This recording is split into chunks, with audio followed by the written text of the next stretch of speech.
It's a chilling story. The kind that makes you wonder how things could go so wrong for so long. For years, a killer operated on Long Island. He left bodies near Gilgo Beach. Police searched. They investigated, but the killer kept on. People asked over and over, how did this happen? How could someone do this for so long without being caught? The answer is complex. It involves mischances, it involves mistakes, it involves a department that seemed at times to be fighting itself more than the killer. It led to incredible pain for many families, and it left a dark mark on the history of Suffolk County. It all really started with Shannan Gilbert. She was a young woman, a sex worker. She went missing in May 2010. Shannan had gone to Oak Beach for a client. Something went wrong that night. She made a frantic 911 call. She said someone was trying to kill her. She ran from the house. She knocked on doors. People heard her screams. But then she was gone. Her family was worried sick. They pushed police to search for her, and police did search. They looked along Ocean Parkway, a lonely stretch of road by the beach. This search, aimed at finding Shannan, led to something nobody expected. It led to other bodies. In December 2010, the first body was found. It was wrapped in burlap. Then, just a few days later, 3 more bodies were found in the same area. They were all women. They were all sex workers. Their names were Maureen Brainerd Barnes, Melissa Barthélemy, Megan Waterman, and Amber Costello. These 4 women became known as the Gilgo Four. They had all been reported missing between 2007 and 2010. And they had all used Craigslist or Backpage to meet clients. This discovery was horrifying. 4 women, found so close together, all murdered. It was clear something terrible was happening. But police, at first, seemed unsure about what they had. They talked about linking the cases. But they also talked about Shannan Gilbert's case being different. This became a big problem later on. And then more bodies kept showing up. In March and April of 2011, 6 more sets of human remains were found along that same road. This brought the total to 10 sets of remains. It was a mass grave situation. Some of these remains were linked to earlier discoveries, some were new victims. One was a young child, one was a man. It was a huge, sprawling mystery. And it became clear that a serial killer, or maybe even multiple killers, had been using this quiet stretch of road as a dumping ground for years. The public was shocked. The families of the victims were devastated. They wanted answers. They wanted justice. But the police investigation seemed to struggle from the start. One of the biggest early failures was how police handled Shannan Gilbert's case. Remember, her disappearance is what led to all these discoveries. But as the other bodies were found, the Suffolk County Police Department's Skeep D started to downplay the idea that Shannan was a victim of the same killer. They developed a theory. They said Shannan probably just ran into the marsh after her panic attack. They said she likely drowned accidentally, or maybe she died of hypothermia. This theory was a huge issue, it really hurt the investigation, and it deeply angered Shannan's family. They never believed it. How could a woman who made a frantic 911 call saying someone was trying to kill her just accidentally wander off and die? You know, especially when all these other murder victims were found right there. It felt like police were trying to separate her case. It felt like they wanted to close her case quickly. This refusal to fully link Shannan to the other victims meant they might have missed crucial clues. It meant they might not have looked at her disappearance with the same urgency as a murder case. And it meant they might have allowed the real killer to continue operating, or at least avoided catching him sooner. And Shannan's remains were finally found in December 2011. They were in a marsh not far from where she was last seen. The official cause of death remained undetermined. Police stuck to their accidental death theory for a long time. This created a huge divide between the police and the families, and it made many people question the police's motives and their competence. Beyond Shannan Gilbert, there were other problems with the early police response. When you have a serial killer, time is critical. Every day that passes is a day the killer could strike again. Every day that passes, evidence can disappear. But it felt like the SPD was slow to grasp the full scale of what they were dealing with. There was a general lack of urgency. The initial searches were not as thorough as they should have been. The crime scenes were huge. They stretched for miles along the parkway. Managing such a vast area is hard. Enough resources did they secure the entire area properly. There are questions about this. Some people believe important evidence might have been overlooked or even compromised in the early days. And then there was the issue of interagency cooperation. Serial killer cases are complex. They often need help from different law enforcement agencies. The FBI, for example, has special expertise in tracking serial offenders. They have vast databases, they have profiling experts, they have more resources than many local police departments. But for a long time, the Suffolk County Police Department seemed reluctant to accept help from the FBI, or at least they only accepted it on their own terms. There were reports of friction. There were reports of information not being shared. This is a classic problem in law enforcement. Where departments can get territorial, they can feel like outside help means they can't do their own job. But in a case like this, with so many lives at stake, that kind of thinking is dangerous. It can lead to leads going cold, it can lead to misconnections. This brings us to one of the most damaging aspects of the early investigation, the role of James Burke. He was the chief of department for the Suffolk County Police. He became chief in 2012 after some of the bodies were found. But he had been a high-ranking officer before that, and he became a central figure in the failures. So Burke had a reputation. He was known for being tough. Some would say he was a bully. He was also known for his loyalty to his own department and his distrust of outsiders, especially the FBI. It came out later that Burke actively worked to keep the FBI out of the Gilgo Beach investigation. He reportedly removed evidence from the police headquarters. He allegedly tried to prevent federal agents from fully engaging with the case. There are claims he even blocked specific FBI requests for information and access to certain crime scene materials. Why would a police chief do this? There are many theories. Some say he wanted all the credit for the CPD. Some say he feared what the FBI might uncover, not just about the serial killer, but about his own department. And maybe even about himself. Burke's actions created a climate of fear within the SecPD. Officers might have been afraid to cooperate with the FBI if their chief was openly hostile to them.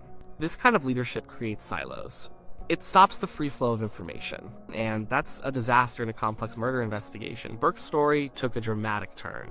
In 2015, he was arrested, not for anything related to the serial killer case, but for unrelated charges. And he was accused of beating a man who had stolen items from his patrol car, and then he tried to cover it up. He tried to get officers to lie for him. He was eventually convicted and sent to federal prison. His downfall was huge. It shined a harsh light on the leadership of the CPD, and it made many people wonder if his obstruction in the Gilgo case had allowed the killer to remain free for so long.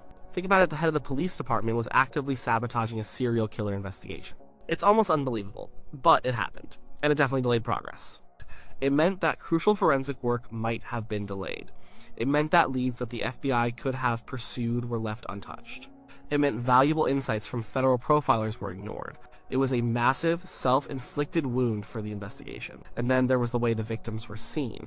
Most of the victims were sex workers. And sadly, there's a common societal bias against sex workers. Sometimes people think, oh, they put themselves in that situation. This thinking is wrong. It's dangerous, and it can lead to a lack of urgency in solving these crimes. And families of the victims often spoke about this. They felt like their loved ones were not getting the same attention as other victims might. They felt dismissed. They felt their pleas for justice were falling on deaf ears. This idea that some lives are more valuable than others is a terrible part of the story, and it likely contributed to the slow pace of the investigation.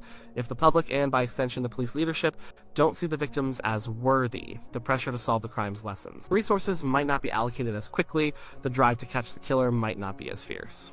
For years, the case went cold. The initial flurry of discoveries faded from the headlines. The families kept fighting. They held vigils. They spoke to the media. They never gave up hope. But the investigation seemed stuck. New task forces were formed later. New leadership came into the SecPD after Burke's departure and after a new police commissioner was appointed. There was a renewed commitment. But years had passed. Precious time was lost. Evidence degrades over time. Witnesses forget details. Killers get smarter. The longer a case goes unsolved, the harder it becomes, and that's exactly what happened here. The Gilgo Beach investigation became one of the most enduring cold cases in the country. The use of technology in policing also changed over the years. DNA evidence became more powerful. Genetic genealogy, where DNA found at a crime scene is compared to publicly available DNA databases, became a game changer for many cold cases. But these techniques were not fully utilized in the early stages of the Gilgo investigation. They weren't as advanced then, but the delay in applying newer methods was still a factor. The lack of a centralized, cohesive strategy hurt. It felt like different parts of the police department, or even different agencies, were working in separate ways, or not at all. A serial killer investigation needs a clear chain of command. It needs a unified vision. It needs all available resources pulling in the same direction. That simply wasn't happening for a long time. And this lack of clear leadership meant things got messy. Information was scattered. Potential leads might have been mishandled, and the killer continued to be free, possibly for years after the initial discoveries. Think about the sheer emotional toll on the families. They lived for over a decade with no answers. They knew their loved ones were brutally murdered. They saw the police struggle. They saw the media move on, they felt forgotten, they felt like their pain was secondary to police politics or bureaucratic red tape. Amanda Gilbert, Shannan's sister, and Mari Gilbert, her mother, fought tirelessly for years. Mari Gilbert passed away before any arrests were made in the Gilgo cases. Her death was tragic, and it highlighted the human cost of the delays.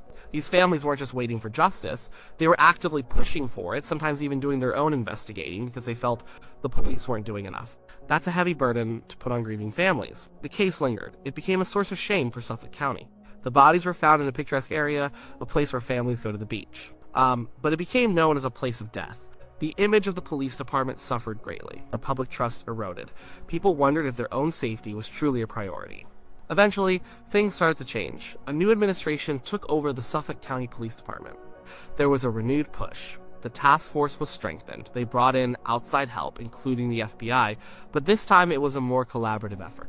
They re-examined all the evidence, they applied new forensic techniques, and finally, after more than a decade, they made a breakthrough. In 2023, Rex Hoyerman was arrested. He was charged with the murders of Melissa Barthelemy, Megan Waterman, and Amber Costello. Later, he was also charged with the murder of Maureen Brainard Barnes, the Gilgo Four. He was a local architect. He had lived in Massapequa Park, just a short drive from where the bodies were found. He had a family. He seemed like a normal person. The evidence that finally linked Hoyerman to the crimes was a combination of things. It involved burner phones used to communicate with the victims. It involved cell tower data. It involved a specific Chevrolet Avalanche truck seen by a witness near one of the victims' homes. And it involved DNA evidence. A single hair found on a piece of burlap used to wrap one of the victims matched DNA from a pizza crust Hoyerman had discarded. This arrest brought a huge sense of relief, but it also brought a lot of anger and sadness. Anger that it took so long.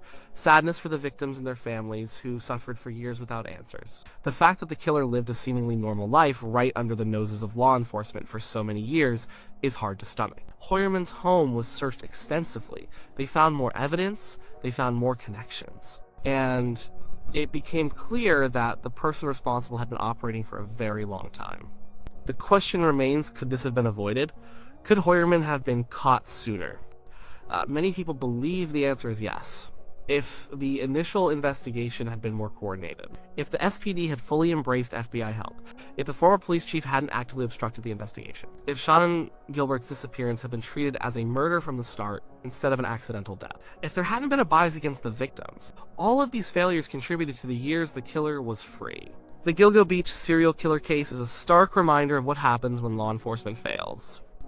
It shows how personal agendas, interagency squabbles, and outdated thinking can have devastating consequences. It shows how the lives of vulnerable people can be overlooked. The police had chances. They had clues. They had bodies. But for too long, they didn't put all the pieces together effectively. They didn't prioritize the case with the urgency it deserved. And a killer was able to operate undetected for years, leaving a trail of death and heartbreak. It's a tragedy that will forever be linked to the failures of those early years of investigation. And the families of the victims paid the highest price.